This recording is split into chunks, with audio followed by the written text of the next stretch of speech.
Welcome to Politics Done Right. I am your host, Egberto Willies. This is a progressive program that will take the mystery out of politics. This is the program that will encourage you to make sure government becomes we the people. Whether you are liberal, progressive, conservative, or otherwise, you get to air your point of view. We are an independent media outlet that, unlike mainstream media beholden to corporations, we only owe allegiance to you.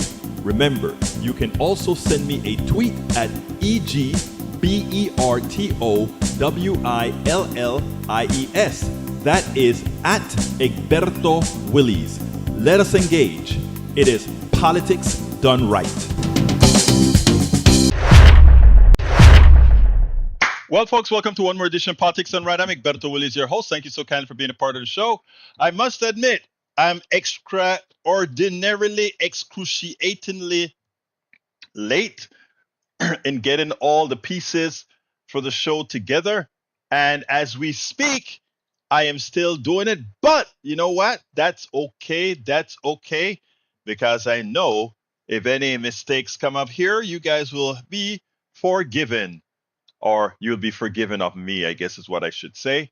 Anyhow, we have a great show for you today. Today, we're going to talk about GMO. We're going to talk about Mexico. We're going to talk about Dasha Burns and what becomes of the Republican Party. We have a lot to talk about. Anyway, welcome aboard, everybody. Welcome aboard. Let's start from the top today. Michael Rodman is in the house from Brooklyn, New York. ABQ. We also have Eric Hayes in the house from Atascocita, Kingwood. We also have E2247 in the house from all over. We also have Melanie Keelan from Barcelona, Spain. And bringing up the rear is Lee Grant from Montgomery County. But I'm sure we'll have more people joining the floor, like Bruce Pollard, who's in the house. Bruce Pollard is in the house. Anyway, folks, we're going to have a great show for you today. I have an outtake from this morning that I want to do on the GMO. But beforehand, I also have a piece that I want to do that I just processed. And that is the state of the Republican Party. And Breach MCP has given us the honor of her presence as well. How you doing, beautiful? I trust that you're slowly moving back into what we call in Panama, estás entrando la ola de nuevo. Thank you so kindly for being here. Anyway, folks, we got a great show for you today. Beforehand, I want to thank all the folks at KPFT this morning who were generous in ensuring that I made my KPFT quota. So I'm thankful to all the good people who continue to support Politics Done Right at KPFT. Of course, everything that I make at KPFT goes to KPFT to make sure that great station stays afloat. But also, we need to make sure this independent media outlet, which is not just radio, but much more than radio, blogs and articles and books and videos, etc., stay afloat. So please be so kind as well to, just as you support me at KPFT, those who can support here at Politics Done Right by going to politicsdoneright.com/support. Eric Hayes say KPFT finder's fee. Eric, you're a KPFT guy. Thank you. So is Bruce. So is I think Lee Grant as well. Yes, I know Lee Grant. We have a lot of overlap here, which is a good thing. Because it means that we are multi-platform and all that good stuff. So anyway, I'm very happy with what we've been accomplishing so far. All right. Let's go ahead and get started. First of all, I'm going to start early with Michael says, The Guardian, House Democrats launch investigation into Trump's alleged offers to oil executives. Democrats on the House Oversight Committee sent letters to oil executives asking about alleged $1 billion quid pro quo offer. Maryland Congressman Jamie Raskin, the top Democrat on the committee, wrote media reports raise significant potential ethical campaign finance and legal issues that would flow from the effective sale of American energy and regulatory policy to commercial interests in return for large campaign contributions. The reports are correct. Trump most clearly asked Big Oil for a $1 billion bribe.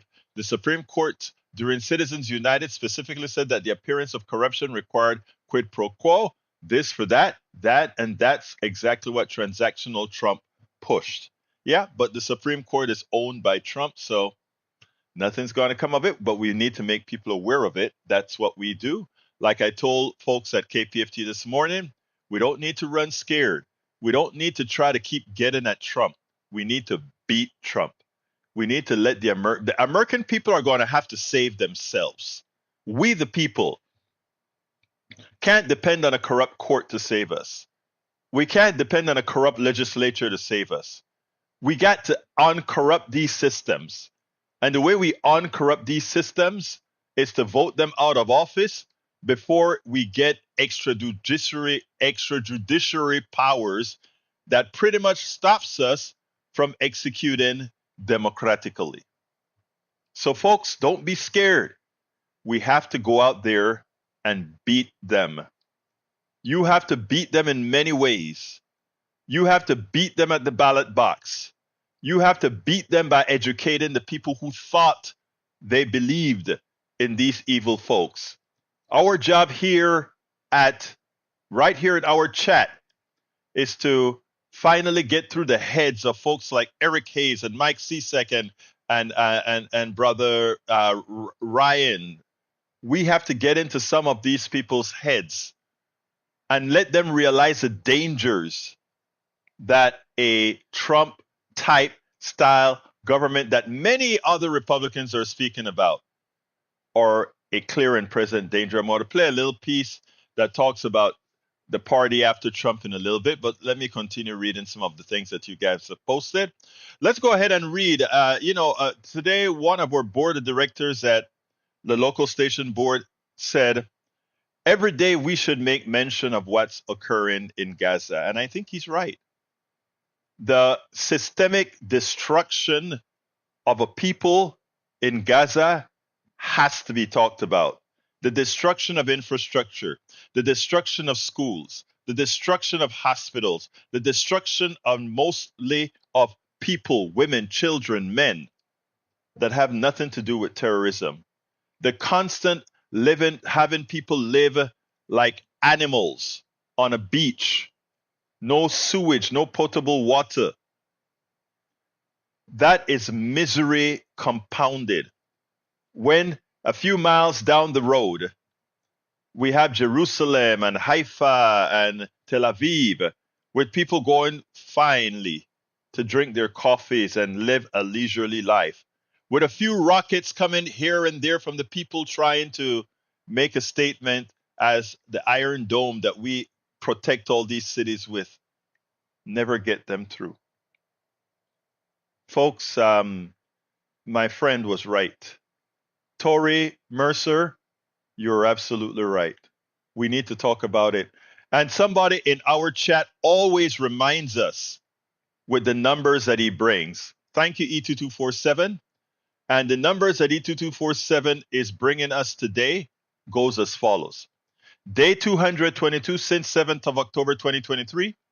At least 35,233 Palestinians killed, 60 persons more than day 221, at least 79,061 wounded, 80 persons more than day 221, equals 114,374 casualties. If you want to know what that means, 1,014,374 casualties means 515 persons per day of estimated 5,385,012 people is approximately 2% of the West Bank and Gaza Palestinian population, with 35,233 Palestinians killed equals 159 people per day killed.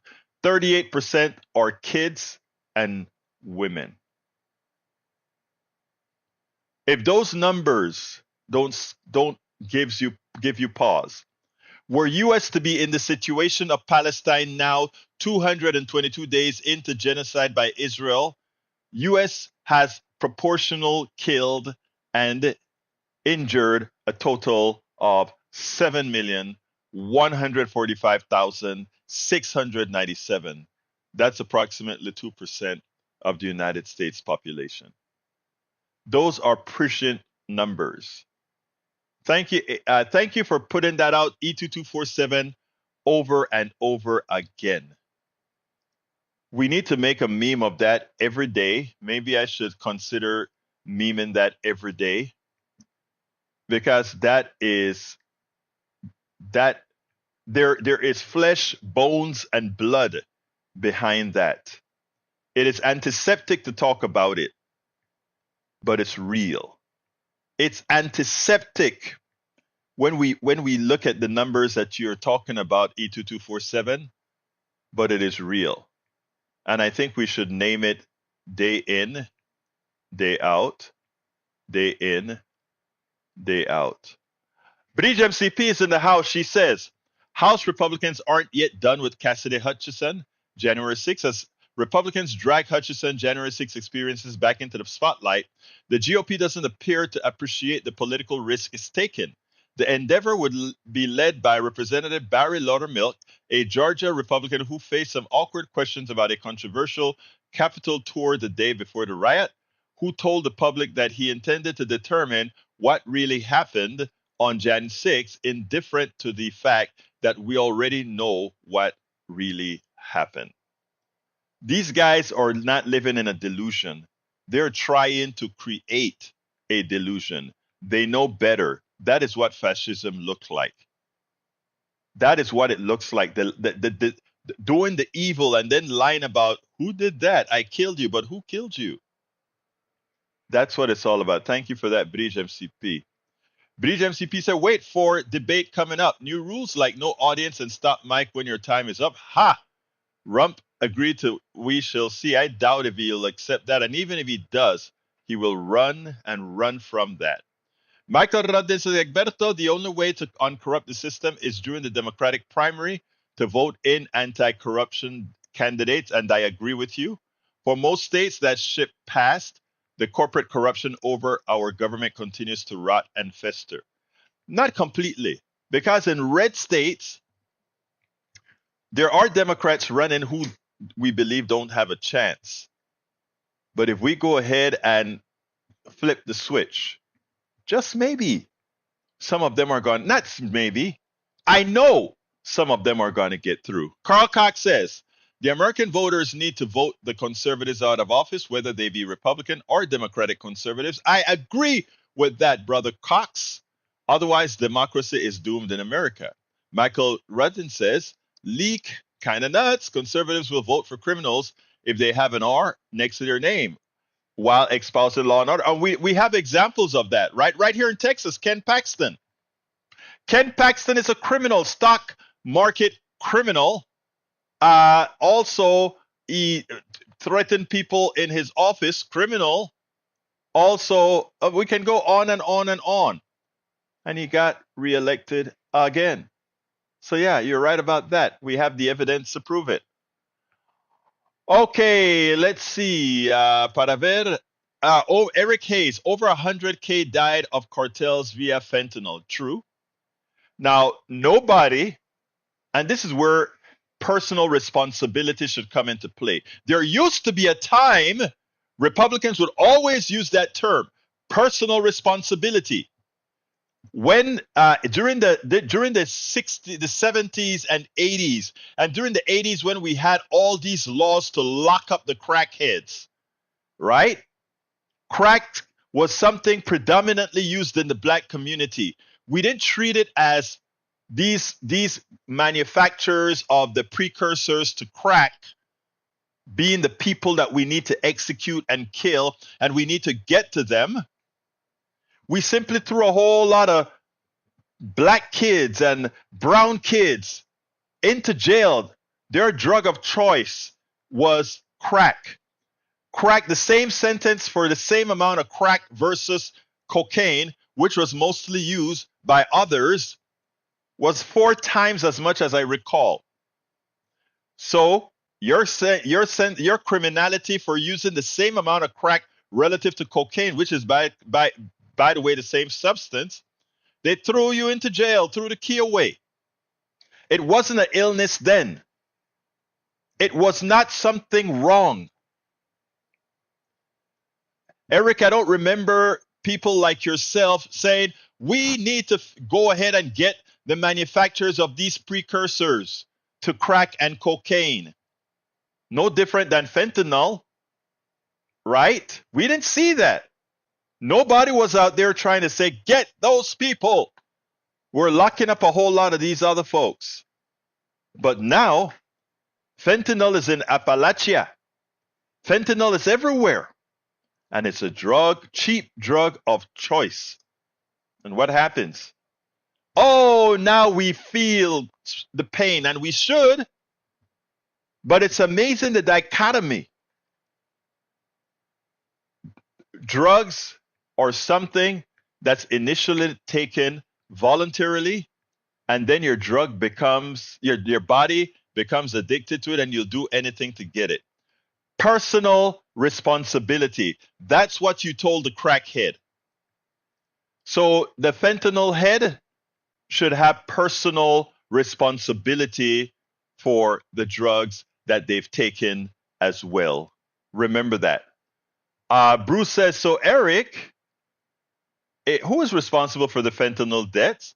The person who took the fentanyl. Thank you, Bruce. Prescient question. And Michael Run said, even if the numbers of dead are half decided, it is still an ongoing genocide. Exactamente, mi amigo. Exactamente. All right, let's continue here. Bruce says, and the big pharma people who got it started? Bruce, my man. Okay, Maywood says, Alan Witt, usual problem with iPad, also have trouble with the, oh, sorry about that, my brother. Mike Kelsey says, internal CBP data I obtained with a FOIA request reveal 13 years of known gotaways data at the border showing gotaways have exploded under CSEC. I feel so sorry that well, I'm not even going there. Bruce Pollard said, and some bad people are mixing it in with all other sorts of things. Very true. Very true. Very true. What else we got here? Clamp down on all who make it, and your justification of 1,000 dead is disgraceful and disgusting. Huh? Again, the people responsible for taking fentanyl kill themselves, okay? It was facilitated by supply side economics. We provide a supply to create a demand. That's what Republicans love to talk about, supply side. They love supply side. We believe in demand side. If we believe that wholeheartedly. All right. Michael Radin says has nothing to do with personal responsibility. Most fentanyl overdose deaths are from people who don't know they're receiving a hot dose. Hot dose when you either don't know you're taking fentanyl laced with another drug, or there's more than you were expected to. So, Michael, I must disagree with you. It is still personal responsibility. If you are taking a drug, not a sanctioned drug, one of the results of that could be getting laced drugs. You chose to take a drug that could potentially be laced. I'm not judging the person as being a bad person or not. I'm not doing that. I'm just saying it is personal responsibility. Yale Medicine, why is fentanyl driving overdose deaths? So someone buys from a drug dealer what they think is Valium or cocaine or Oxycontin, but it has a small amount of fentanyl in it. The buyer is unaware. This can cause an overdose because of the individual doesn't have the physical tolerance to fentanyl, even if they have the tolerance for, say, Oxycontin. But again, they chose to get the drugs that way. That is personal responsibility. Now, look, I am for the legalization of all drugs, all. And then for us to humanely take care of people that are addicted. That's how I think we solve the drug problems, and we get a lot of the illicit things out, in my humble opinion. Others have other ideas. A lot of it hadn't worked yet. All right, continuing. Bridge MCP says, social media platforms and encrypted apps extended the cartel's reach into every community in the United States and across nearly 50 countries worldwide. Drug traffickers and their associates use technology to advertise and sell their products, collect payment, recruit and train couriers, and deliver drugs to customers without having to meet face to face. This new age of digital drug dealing has pushed the peddling of drugs off the streets of America and into our pockets and purses. The cartels have built mutually profitable partnerships with China based precursor chemical companies to obtain the necessary ingredients to manufacture synthetic drugs. They also work in partnership with Chinese money laundering organizations to launder drug proceeds and are increasingly using cryptocurrency. Nearly all the methamphetamine sold in the United States today is manufactured in Mexico, and it's purer, more potent, and in years past. And again, capitalism at work. Capitalism at work. And the thing about it is, like I said, I am not judging any of these people that get involved with drugs at all.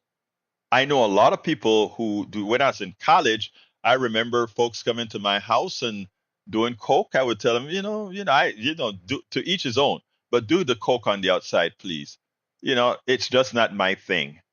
But as far as whether it's bad or good, I don't. I mean, I don't think coke or marijuana or any of these things show any deficiency any different than somebody who drinks alcohol, right? They all alter your state. So why should we look at anybody who takes one drug from another with any sort of disdain? I don't.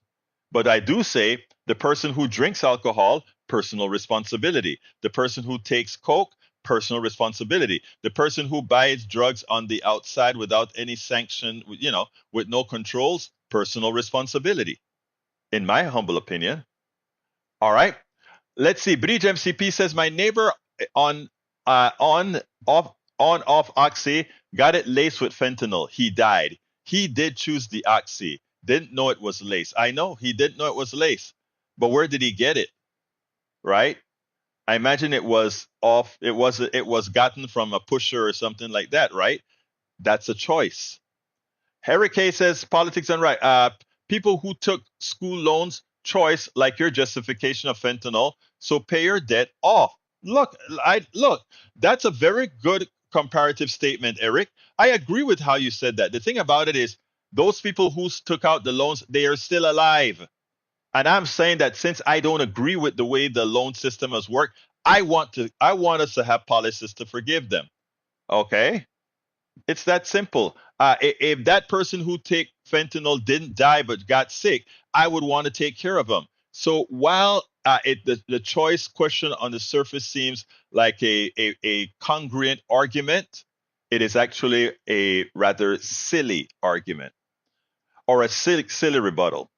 All right, Mike Cisak says, ever since California has legalized marijuana, the drug cartels have moved into the state in more rural areas to get up growing operations. I don't have a problem with that. This has resulted in farmers losing out to armed cartel members. When it's legal, you don't have to have armed cartels. That's the idea. Michael Rudden says, Egberto, you won't get any argument from me about legalization. We have to regulate the drug market so that people know what they're taking. I agree. This would take money out of the cartels as they profit from smuggling. Exactamente. That's what I'm talking about, Bridge. I mean, different levels of indirection, brother. You nailed it. You nailed it. You nailed it. Let's see. Bridge says that was DEA. I skipped some. Here is a link. Thank you very much for that, Bridge. Lee Grant says drugs are legal in Portland. Look, yeah, and I think you brought that up to Michael yesterday, and Michael disproved a lot of what was implied. Michael, you can do that again if you so wish. Bruce Pollard said, "Child who chooses." Yep. I mean, look, we have an interesting thing about children, right? We want to hold them accountable for certain things and not accountable for the other things. I'll be very frank. When we grew up in Panama, we knew and I'm not saying people didn't take drugs and kids didn't do this and kids didn't do that, but we were very much schooled about your responsibility is to be responsible. That was hammered into us. And when we talk about the structure we had in Panama, the village, you know, everyone needs a village where that we are controlled by our village, or village takes care of us. If I went somewhere and did something, I could be scolded by anybody, and I wouldn't go home and tell mom or dad because I would be scolded again more severely. So it's all about culture. It's all about how we raise our kids, even though some may fall through the crack, as we know. But um, we have to do a better job. Now, our country right now, the United States of America, doesn't lend itself for good parenting, because what capitalism has done is, in its urge for constant profitability, excess profits, and growth above and beyond, what it has done is it has taken both parents out of the home to work, leaving children to grow up on their own and not being able to be guided from a village, because there's no more village. I live here in Kingwood, don't know my neighbors. I remember when we just moved into the community, and Bruce, you remember that, you were here with me. We would go around in the few houses around us and give a cake, or welcome to the neighborhood. Linda has baked so many cakes and passed around in the initial people that moved in. But as the society around us changed, it got very isolated. And now I live in a house with one neighbor that I know for a long time, maybe two. But good guys like Bruce have moved out, and neighbors on all sides have moved out, and the kind of neighbors coming in now, that village is gone. Our kids used to run down the streets and play with each other and defend each other and make sure each other weren't doing bad things. I can recall these girls. I have a girl, Bruce have several girls, down the street have several girls, them playing together and listening into the conversation. They'll come up and play in our game room, and and you listen to the conversations, and you heard them kind of keeping each other in check. That's gone. That's gone. Anyhow, social media addiction for children. Who is at fault? Again, it's no supervision, Bruce. No supervision.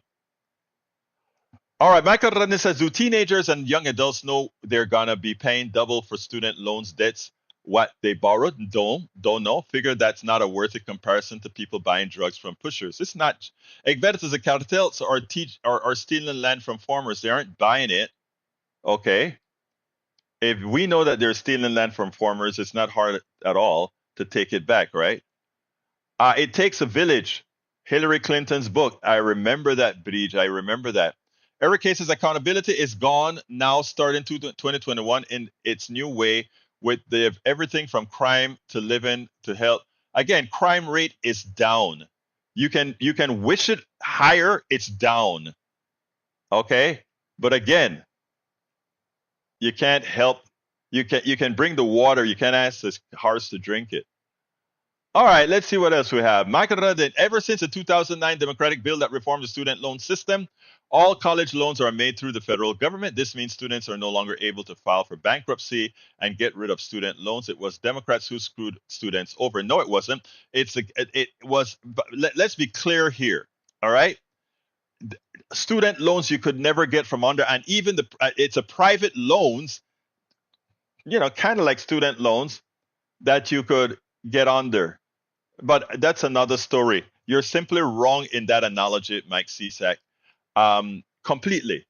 What the federal government did by bringing under Obamacare, bringing the student loan under its domain, is prevent bankers from taking no risk as they foreclose on kids. Let's get it right. You missed the point completely.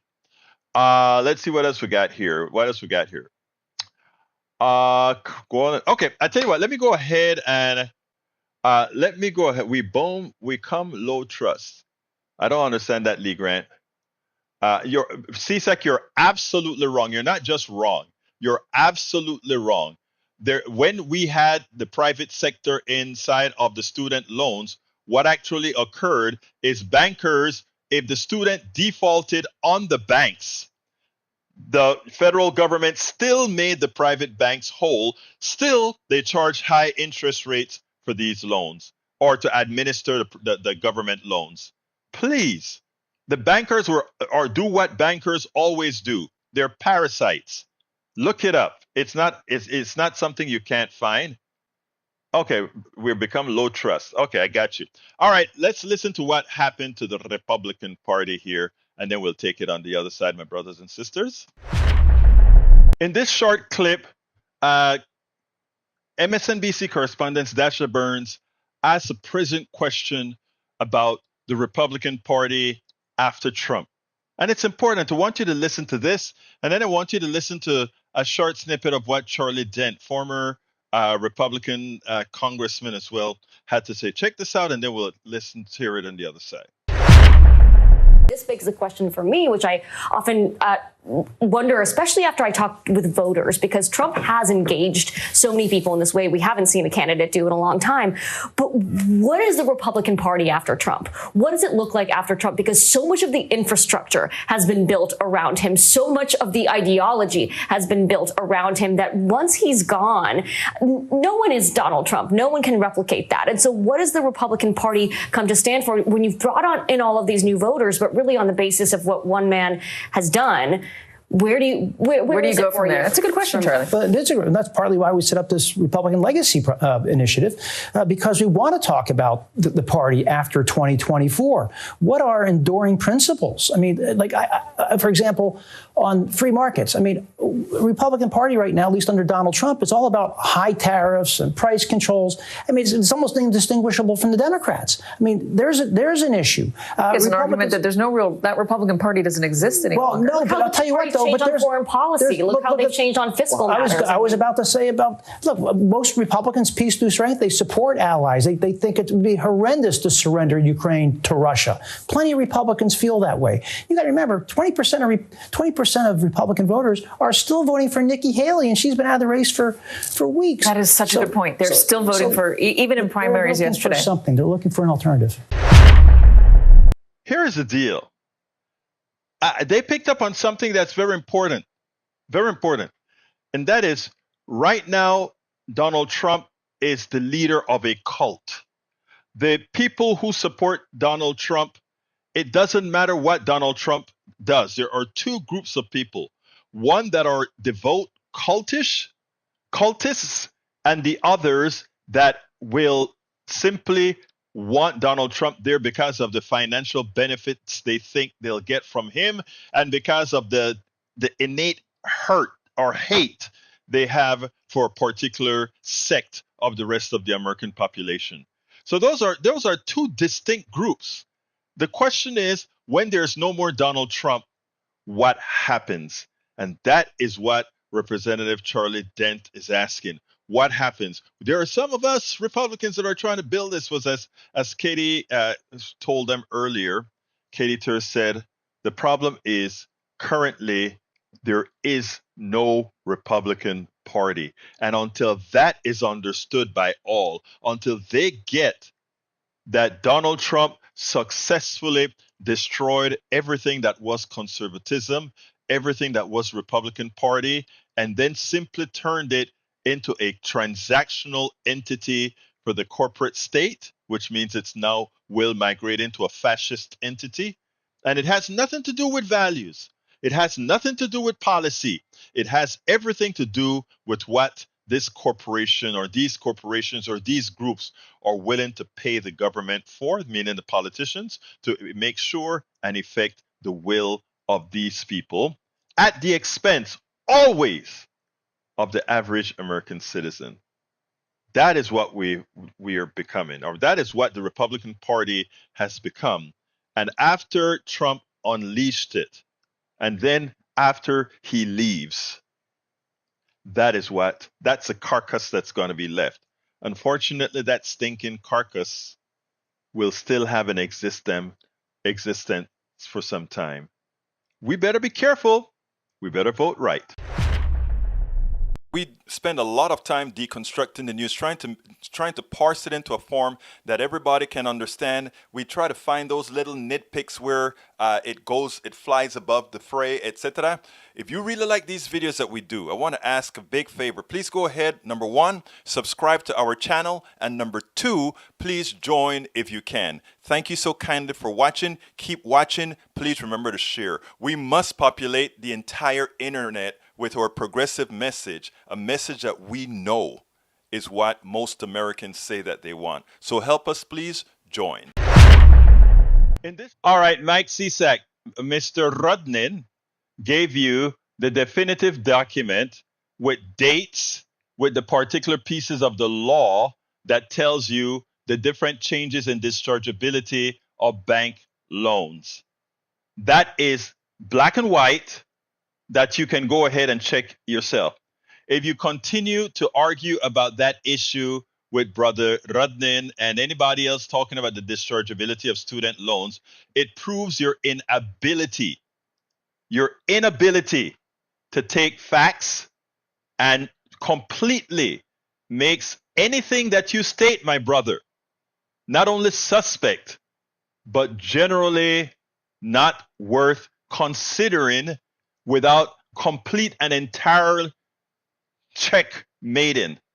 Again, at some point, you have to become one who can be swayed by facts. Otherwise, again, the cultish behavior will remain. So as far as I'm concerned, my brother, love you, but you're a cult. All right, let's go ahead and put what Radin put on the screen. I think it's a good thing.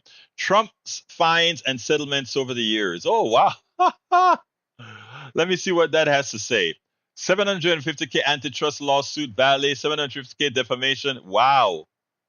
That's a nice list. 453 million business fraud, 392. They try to make it look like Trump has been a fraudster just recently, that we are kind of picking on Trump, right? But this list shows Trump has always been a thug. Look at those fines. He has always been a thug. Trump University, Trump Foundation fraud, Scotland Wind Farm, Trump campaign forced refund to donors. You remember that item that he had, I think it was the bust that he had as well. The guy is just a general purpose thug. And to think that but again, and some people have no problem electing him, and that's fine. That's fine. He's just your general purpose thug. But again, it all depends on, well, we know what that's all about. All right, let's see what else we got here. Michael C, 2009. No, the problem. Okay, I got that one already. Bri says, please, Egberto, for the screen. It wasn't a witch hunt back then or now. He is a guilty SOB. And we can't argue with that. Oh, that's the same thing that I put up there before. Okay, so that didn't come from Bradden. That came from Bridge MCP. Sorry for giving you credit, Bradden. It came from Bridge. Come on. All right, let's see. Michael Radden also says, what else here? Mike C, you said 2009. Okay, I'm pretty sure you got the year wrong. You need to verify before you post. Checking your link. In 2009, student loans non-dischargeability was claimed to provide a credit risk-free loan for the lender, averaging 7% a year. All right. What else have we got here? But he won't come and say that he was wrong. I don't think he'll return and say, oh, I made a mistake. I was wrong. Let's see. Bridge MCP says, from 1988 and on, witch hunt me ours. All right. I got another one more that I want. How many people has Trump paid? He usually doesn't pay. All right. Let's go ahead and play my last video.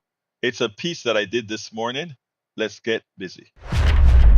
Let's get busy with GMO, folks. All right. Back early, several years ago, and I swear this is not a plug. I'm just saying this because this is how I came to it. I was writing a book called As I See It, Class Warfare, the Only Resort to Right-Wing Doom. And I had to do a whole lot of research on economics and patenting and all that sort of stuff. And I ran across how patents work in these fields and then realized that we had companies like Monsanto that were creating designer seeds and all these sort of things. And there are different options that they had. They had things like ways to turn seeds on and off. In other words, seeds that you plant, it grows one time. After it grows, you have to go to the ADM or Monsanto or whatever to get your seeds, right? Because they finally put capitalism into seeds. So what we have here is that one company would control the seeds for a particular brand of crop. And when that farmer uses that seed, it turns off. But I want to let you know that I think there are now restrictions on how you can set the seeds to turn off and on and that kind of stuff now. The technology is there. I'm not sure if it's legal. I haven't done any new research on it lately. But anyway, that was the intent, turning seeds on and off so that you have to go to the people who know how to breed the turned on seeds that can grow one time and put it in the field. All right. Well, these companies patented all of that. And in the process of patenting all of it, they've patented these things for several reasons. They've created seeds that resist certain types of herbicides, which mean as opposed to having to spot check herbicides, you could go from airplanes and just spray the entire crop. And for anything but that crop, the herbicide kills, right? Great for farming, right? High-tech farming, man. You can throw some chemicals down. The plant continues to grow because it has a gene that is resistant to that particular herbicide, and everything around it dies. You don't need a lot of people to go out there and weed your plants or anything like that. I mean, all these great technologies, right? But also, to use these things, they force farmers to have to go ahead and buy the seeds. In the case of corn, they have to go to the manufacturer or the person who designed that seed and buy it every single time. A farmer can't have his thousands of acres of corn, save a few acres for seed, and replant it. He couldn't do that. And then you'd have trucks rolling around our farmlands. And as they go around our farmlands, they'll steal crop from the field. They don't go ahead and buy it in the store when that company sells it. They steal it out of the field. They go ahead and do a genetic test on it. And if they find that that genetic test comes back positive with their gene, they would go to the farmer and say, pay up or I'll take you to court. All right. Now, interestingly, the one thing these guys can't control are bees and the wind. And the other thing they can't control is the totality of life. So what would happen is pollen would blow from a farmer's field who decided to have a genetically modified product, whether that be corn or something else.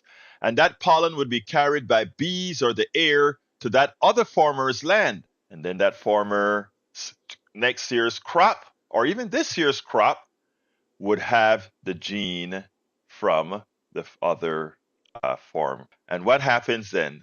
You're taken to, the Monsanto or ADM or whatever the company is goes ahead and they go off to the farmer and say, okay, pay up. And the farmer says, I'm not paying you anything. I grow my own corn and I plant it every year. And of course, now that he has polluted corn, the next year that he plants corn, it has the Monsanto or the gene inside of it, and Monsanto is going to say, pay up, you're using our technology that we have patented. One of the reasons in the book I spoke about patents being one of the most evil parts of capitalism is that it restricts people from doing things to move us forward under the pretext that we want to protect an inventor from, protect an inventor from, competition because he needs to recover his costs. Otherwise, inventions wouldn't occur. Of course, we've lived millennia without patents. But of course, again, when you're creating an economic system like capitalism or something, the people who design it, they design it for a particular group of people so that they have the advantage more than opportunity cost, but the advantage and much more.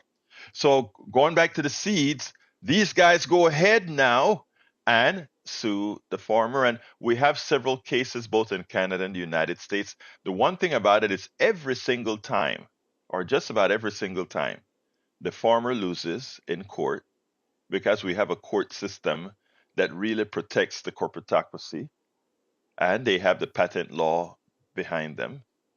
Or if the seed company believes that the farmer may have a case, they just drag it out, and eventually the farmer simply has to acquiesce and say, you know what, I bug out.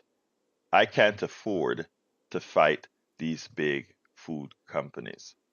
But you know who can? Countries can. Countries can definitely fight these companies. And that's what Mexico is doing about genetically modified corn. And right now in Mexico, under the UMCA's new treaty, which is the subsequent treaty to I think what used to be called NAFTA, they decided to challenge. They don't want this genetically modified corn in their field. They don't want genetically modified masa. And Mexico is a country of masa. The masa for your corn, the masa for your bollo, the masa for all these things. And they want to have their regular, good old corn that for those who believe in God, that God gave us. For those who just believe a nature thing, that nature gave us. So America is suing Mexico because Mexico refuses to accept the GMO corn. Mexico says, number one, we don't like the pesticides that the herbicides that you have to use because that herbicide can make you sick. Likewise, we just don't know the complete effects of food designed by you into the stomach of our Mexican people. And there may be something to that. I don't know if you notice how more so than ever, people have been having gastric issues in the United States. So what do we do in the United States? We give you genetically modified food. Some believe that genetically modified food has messed with our entire gastric system, digestive system. And to solve that problem that it causes, what have we done? We've then created yet another industry of medicines to hide those gastric and digestive problems, and on and on and on and on again. So the United States have sued Mexico in international courts, and they think America, we think we have a case. But the truth of the matter is, after this article that I posted in the newsletter, law is not on the U.S. side in the GMO corn fight with Mexico. That probably is going to be short-lived, but I think it's deeper than that. I think here in America, we have to start looking into ourselves, America proper, the people itself. Because what we do as corporations are doing what they're supposed to do under capitalism. The maximization of resources at all costs, right? Capitalism usually defined as the efficient allocation of resources. Amazing. Because notice it talks about the efficient allocation of resources. Nowhere does humanity come into play. Nowhere does humanity come into play. And when you have the maximization of resources, when you have genetically modified seeds that resist herbicides, so you change the gene so that you can efficiently move that crop, whether it be corn or some other, whether it is oranges or some other. Think about who benefits.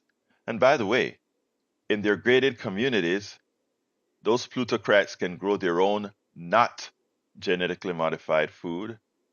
They can grow their not genetically modified animals that they want to serve, as they make our food system efficient with serving junk. Now, is that what we want? Is that what it's supposed to be? That's your choice. We spend a lot of time. That is your choice. That is your choice. Okay, we have the screen with a great graph from Bridge MCP. And if you take a look at it, you'll see Ronald Reagan had created quite a few jobs. Herbert Walker Bush, about 1/3 of what Reagan did. Clinton was the highest job producing president, even more so than Reagan. And that I wrote about all of this in my book. If you look at my book, As I See It, Class Warfare, the Only Resort to Right-Wing Doom, I have that chart right up until Obama. And if you look at Obama created quite a few jobs as well. But if you take a look now, okay, who's that one? I get it. I kind of flipped, I guess. And if you take a look at Trump, Trump is the only president of the last 6 presidents that lost jobs. And you may want to throw it onto the pandemic. Well, you want to throw it? Thank you, Michael Rudnin, again. No. All of that, we always blame the president, who is president, and how he handles it. Donald Trump could have done exactly what Brother Biden did, but instead he played like this stuff didn't exist, or played like you could use bleach and stick it into your veins, right? Just a dumb person that some people believe he'll be president again. No fear, guys. Go out there and do the work. All of us are doing the work. I am doing the work. You need to do the work. We all have to do the work to make sure we don't get a rapist, theft, thieving thug into the White House again. Because again, nothing good comes of that. And there are a lot of people that don't see it right now, but they'll see it in the long run. Because you know what? Ultimately, that'll show. Thank you so kindly for that little piece, because it's important. Look at the job creation. Biden outstrips everybody. Punto y final. All right, let's go to what else. Breed says, Egberto, EU policy, Parliament backs regulation of new GMOs amid warning from German watchdog, ongoing patents row. In a country where genetically modified organisms crops are planted on millions of acres, most Americans don't understand why so many in Europe are opposed to the technology. There is no simple answer. It's somewhat ironic that nearly an entire continent contests GMOs, since Belgium scientist Mark van Montagu is often referred to as the father of plant biotechnology. Regardless, Europe's anti-GMO stance has long been shaped by social and cultural norms, along with politically strong green movement and a regulatory process that lacks public confidence. And again, I think that's a good look.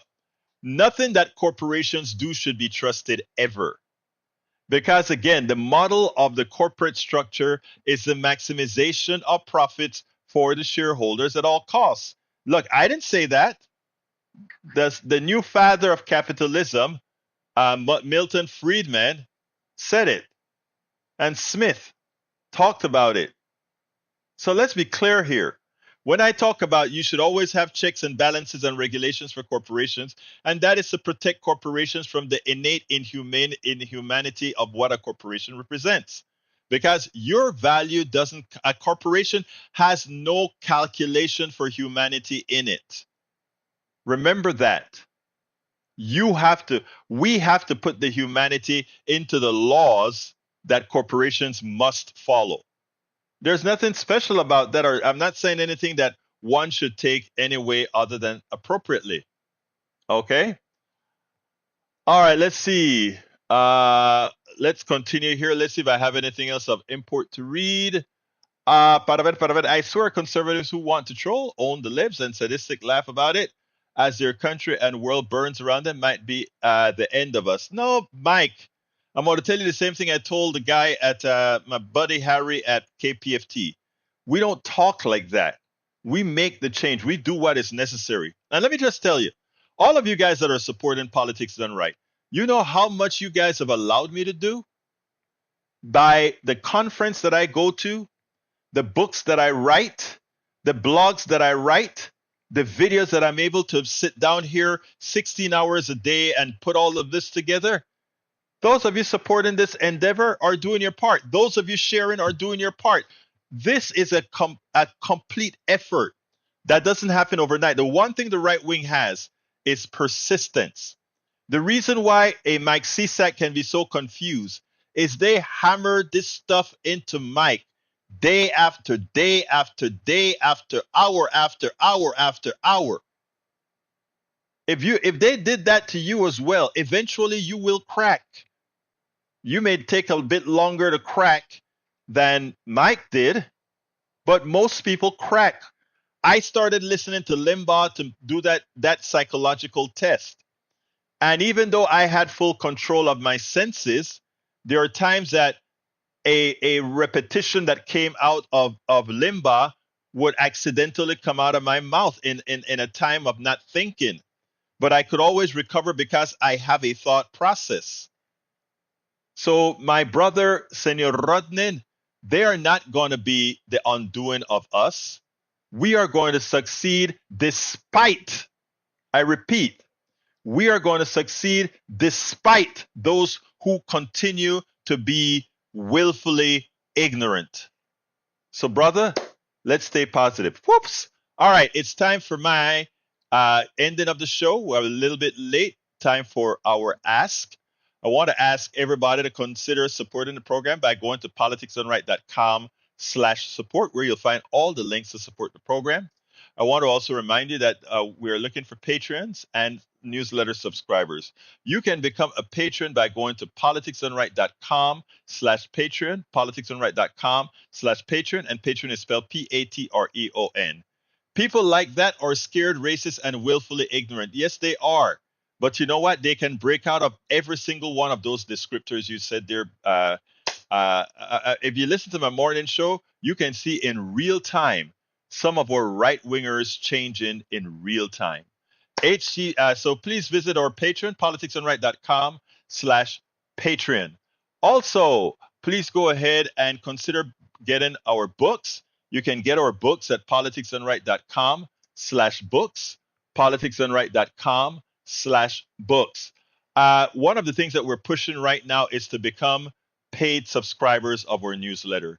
If I could get 5 of them today out of those that are watching, would be great.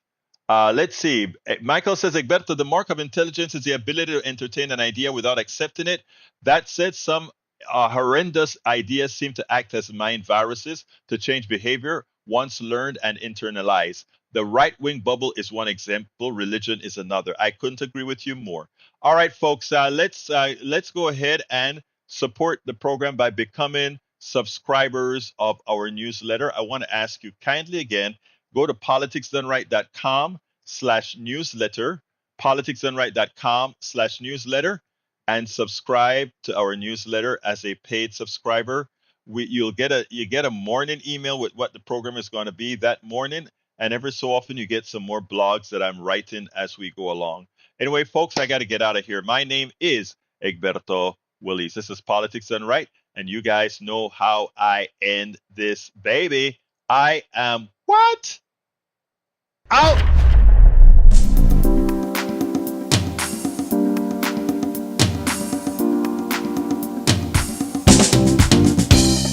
Welcome to Politics Done Right.